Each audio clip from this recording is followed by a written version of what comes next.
Merci, professeur Hachicha, merci pour les organisateurs de m'avoir donné cette occasion pour parler de ce sujet-là. Et je remercie mon ami professeur Jarrah d'avoir accepté ce changement dans les horaires. Donc, on pourra maintenant peut-être changer un petit peu. On était avec les insuffisances cardiaques pour passer à l'infection urinaire au cours de la grossesse. L'infection urinaire de la femme enceinte, en fait, constitue un problème parce qu'elle peut avoir des complications aussi bien pour la mère que pour l'enfant, le fœtus.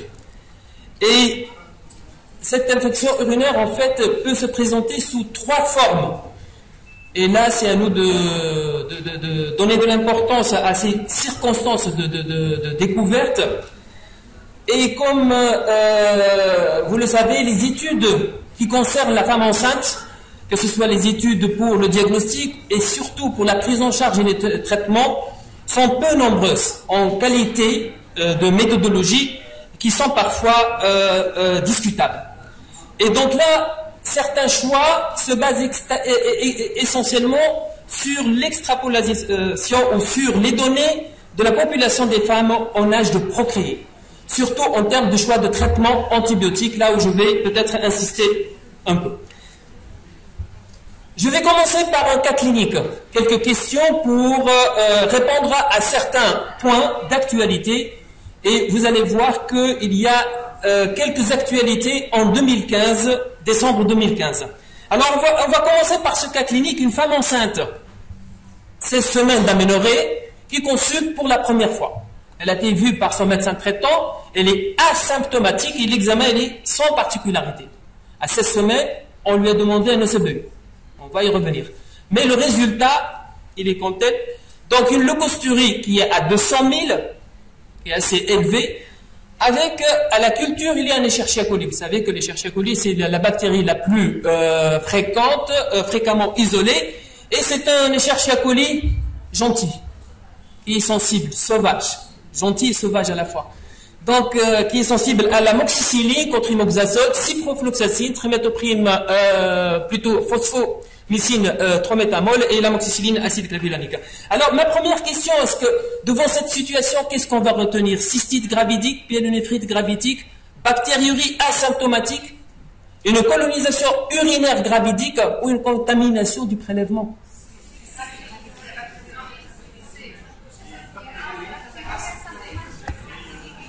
Donc, c'est une bactériurie asymptomatique, mais actuellement, on l'appelle colonisation bactérienne ou urinaire gravidique.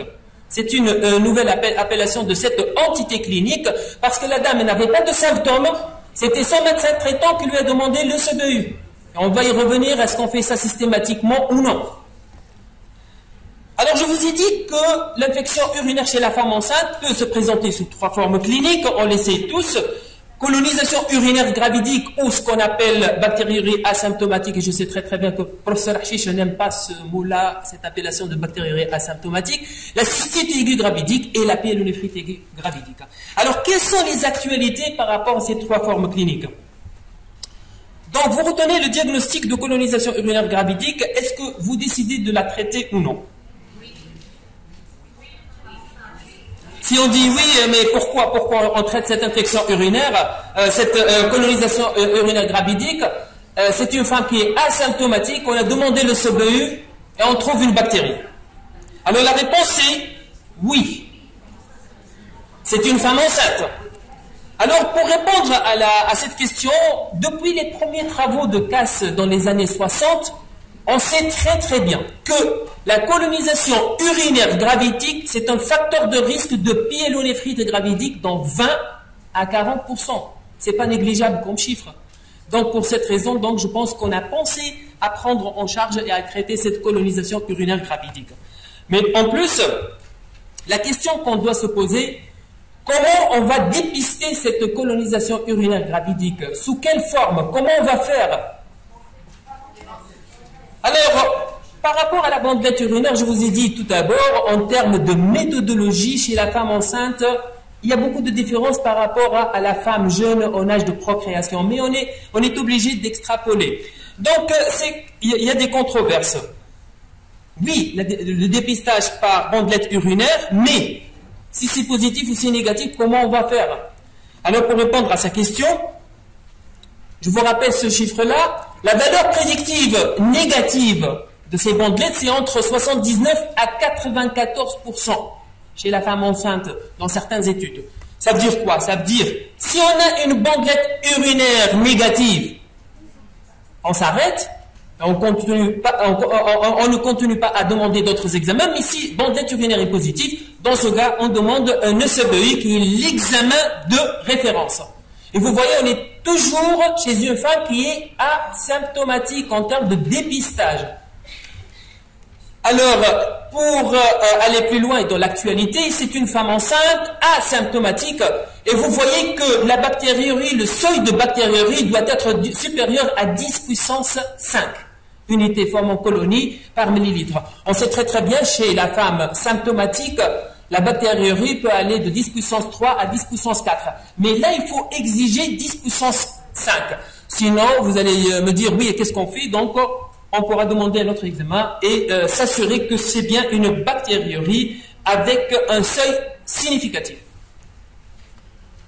Faut-il dépister systématiquement une colonisation urinaire gravidique? Une femme enceinte qui se présente pour son médecin traitant, tout va bien, et là, faut-il demander ce dépistage? Est-ce que vous le faites ou non? Ben écoutez, si la colonisation urinaire gravidique se complique dans 20 à 40% de pyélonéphrite aiguë, ce qui est recommandé, et là c'est une conférence d'experts, hein, d'accord, de consensus, dépistage par bandelette urinaire, on commence dès le 4e mois jusqu'au 9e mois. Tous les mois, c'est une surveillance mensuelle. On demande des bandelettes urinaires, et si c'est négatif, donc on s'arrête, si c'est positif, on complète par un ECBE. Chez la femme enceinte à risque d'infection urinaire, cette femme enceinte qui a une pathologie sous-jacente urinaire, organique ou fonctionnelle, diabétique ou des antécédents d'infection urinaire, là il faut aller directement vers le CBU. On fait des ECBU du 4e au 9e mois. Vous voyez donc que le dépistage, c'est oui, par bandelette urinaire, commençant par le 4e mois jusqu'au 9e. Sinon, s'il y a des facteurs de risque d'infection urinaire, donc comme l'uropathie sous-jacente ou autre, donc il faut demander un ECBE. Maintenant, faut-il traiter la colonisation urinaire gravidique? Si on est d'accord par rapport au dépistage, le diagnostic et les éléments diagnostiques, je pense oui, il faut la traiter. Le traitement antibiotique des colonisations gravidiques, ça a été démontré, est efficace et évite l'évolution vers une PNA. Et là, c'est une revue de 14 études qui ont été publiées avec une méta-analyse et les auteurs s'accordent sur cette recommandation-là. C'est, tout d'abord, on est d'accord pour le dépistage, mais aussi pour traiter cette colonisation urinaire gravidique chez la femme enceinte. Alors, le traitement antibiotique des colonisations urinaires, de la colonisation gravidique est documenté d'emblée. Parce qu'on a devant nous un ECBU avec un antibiogramme. Donc, il n'y a pas de traitement probabiliste. Alors, je vous invite de relire ce cas clinique rapidement. Et qu'est-ce que vous allez proposer comme traitement? On a dit que c'est une souche sauvage, c'est un Escherichia-coli qui est gentil. Je vous donne les propositions. Est-ce qu'on va lui prescrire de l'amoxicilline, cotrimoxazole, ciprofloxacine, phosphomycine, trométamol ou amoxicilline, acide clavulanique?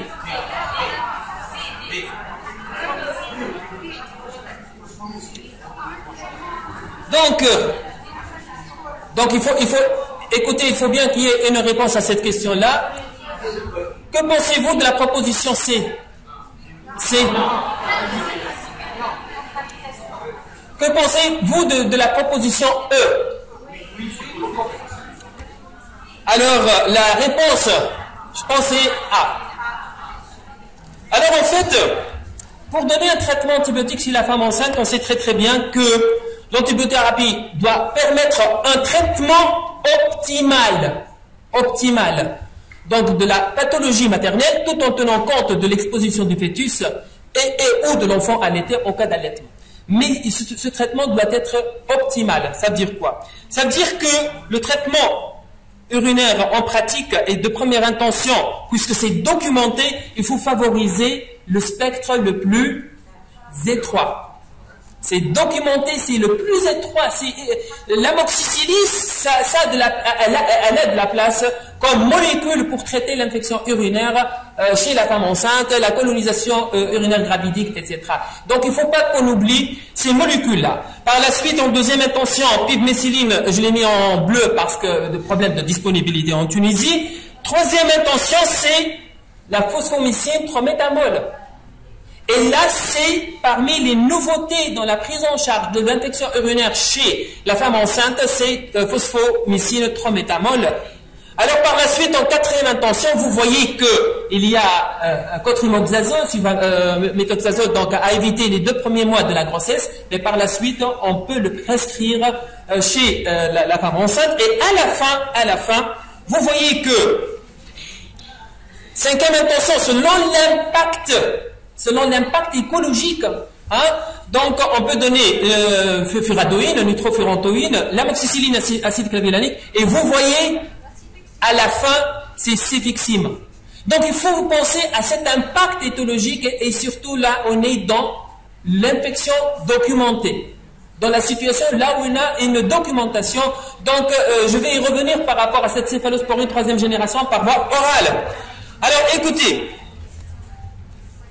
nouveauté dans le traitement de la colonisation urinaire gravidique. Alors, pour conclure par rapport à cette entité, il faut une classification des soins antibiotiques en privilégiant les molécules ayant le spectre le plus étroit, le moindre impact sur le microbiote intestinal et cette modification de la flore intestinale, et la meilleure tolérance materno-fétale.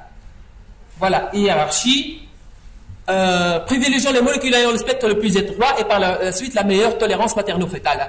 Et comme nouveauté, comme je viens de l'annoncer, c'est la place maintenant de la phosphomycine 3-métamol dans le traitement de cette colonisation urinaire gravidique ou colonisation bactérienne gravidique chez la femme enceinte. Durée du traitement, vous avez prescrit l'amoxicilline, quelle est la durée du traitement? 7 jours sans trop darder. En fait, la durée du traitement, c'est 7 jours pour l'amoxicilline ou les autres, sauf pour phosphomycine 3-métamol, c'est une prise unique, les 3 grammes, et bien sûr, ça a été, dans certaines études, ça a été validé chez la femme enceinte. Suivi après traitement. Alors, qu'est-ce qu'on va faire après le traitement? Traiter, bonne évolution clinique, qu'est-ce que vous allez demander? Donc, un ECBU mensuel. Donc tout d'abord, un ECBU 8 à 10 jours après la fin du traitement, puis un contrôle mensuel, une surveillance mensuelle, donc par un ECBU. Alors, si vous le permettez, on va passer à la deuxième entité, cystite aiguë gravidique. Jusqu'à l'accouchement, jusqu'au 9e mois. Alors, la cystite aiguë gravidique, juste, vous attirez l'attention, les limites entre la cystite avec des signes cliniques évocateurs et ce qu'on appelle la PNA fruste. PNA fruste, cette dame qui a des signes urinaires, qui a frissonné chez elle avant de venir consulter son médecin traitant, quelques douleurs qui ne sont pas typiques. Et là, les limites entre cystite aiguë gravidique ou PNA gravidique, il faut qu'on fasse attention, on donne de l'importance à ça, parce que la prise en charge, bien sûr, elle n'est pas la même. Le CBU positif avec leucosturie et bactériurie significative, c'est un élément de diagnostic. Et le traitement antibiotique de la cystite, est-ce qu'on va attendre le résultat de l'ECBU ou il faut commencer un traitement probabiliste? Bien sûr, il faut un traitement probabiliste. La dame, elle est symptomatique, il faut la traiter et doit être débutée sans attendre les résultats de l'antibiogramme. Quel traitement antibiotique? C'est un traitement antibiotique probabiliste qui doit être efficace vis-à-vis donc de la présence de bactéries dans les urines. Avant de répondre à cette question, permettez-moi de vous présenter en fait le niveau de résistance de l'Escherichia coli aux antibiotiques. C'est vrai, j'ai pris les chiffres en France, mais parce que nos chiffres dépassent en quelque sorte ceux qui existent en Europe. Donc je me suis limité aux chiffres de l'Europe et de France. Et regardez bien, la résistance aux antibiotiques, elle est inférieure à 5% pour phosphomycine 3-métamol, pifmémycine et nitrofurantoïne. Elle est proche de 5% pour les céphalosporines 3e génération. Il faut préserver les céphalosporines 3e génération. Et fluoroquinolone, mais regardez bien, en traitement probabiliste maintenant, on ne peut pas donner de première intention l'amoxicilline. Parce que 45% de résistance, voire même plus, parce que l'amoxicilline acide clavulanique aussi ne porte pas grand-chose, parce que c'est presque 25 à 35%, et le Bactrim, le cotrimoxazole, c'est à peu près 35%. Voilà donc, en traitement de première intention, on doit tenir compte de ce niveau de résistance. En pratique, de première intention, qu'est-ce qu'on donne? Pour la cystite. Donc en première intention, c'est la place de la phosphomycine trométamol, inférieure à 5% par rapport à son efficacité, mais par rapport à la tolérance chez la femme enceinte. En deuxième intention, c'est pivméthyliname. C'est une bêta-lactamine, mais ça existait, il y a un problème donc, de disponibilité, c'est en bleu, mais par la suite, il y a nitrofurantoïne aussi, furantoïne. Pour traiter la cystite aiguë gravidique, en quatrième intention, vous voyez céfixime et ciprofloxacine aussi.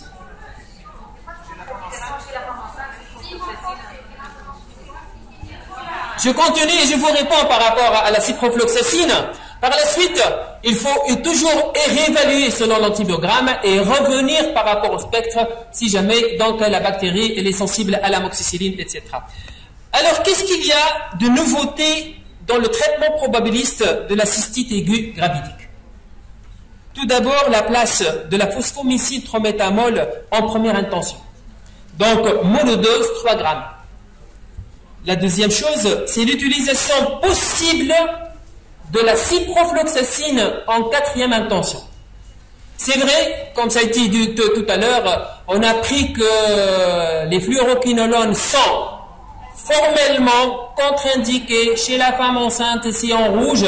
Maintenant, on revient sur cette notion-là, mais bien sûr, en quatrième intention, il faut tenir compte, bien sûr, du pronostic de la dame et de l'absence d'autres alternatives éventuellement. Quel que soit le terme, oui. Quel que soit le terme. La durée du traitement de la cystite aiguë gravidique, c'est 7 jours. D'accord? Alors maintenant, on passe à la PNA gravidique, la pyélonéphrite gravidique. Est-ce que c'est grave? En termes de pronostic, la pyélonéphrite gravidique peut se compliquer maintenant par l'accouchement prématuré. Ça n'a pas été démontré par rapport à la colonisation urinaire gravidique, ça n'a pas été démontré par rapport à la cystite aiguë gravidique, mais par rapport à la PNA, le risque de complications possible. Alors pourrait être associé à un risque accru de prématurité. Le diagnostic clinique, on le sait très très bien, mais je vous ai dit tout à l'heure, entre la cystite aiguë et certaines formes frustes de PNA gravidique, il faut qu'on donne de l'importance. Le siège le plus souvent, on le sait très très bien, c'est à droite, et évaluer les signes de gravité. Et une PNA gravidique, il faut chercher les signes de sepsis et de sepsis grave, il faut chercher les signes de choc septique, et surtout, à la fin de la grossesse, quel est le risque de la pyélonéphrite? C'est la PNA obstructive. On peut avoir une PNA obstructive et il faut donner de l'importance pour aller chercher des signes d'obstruction et discuter l'indication du drainage, que ce soit chirurgical ou un drainage interventionnel.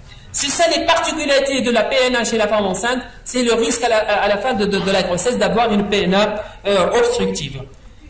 Alors, faut-il hospitaliser ou traiter en ambulatoire?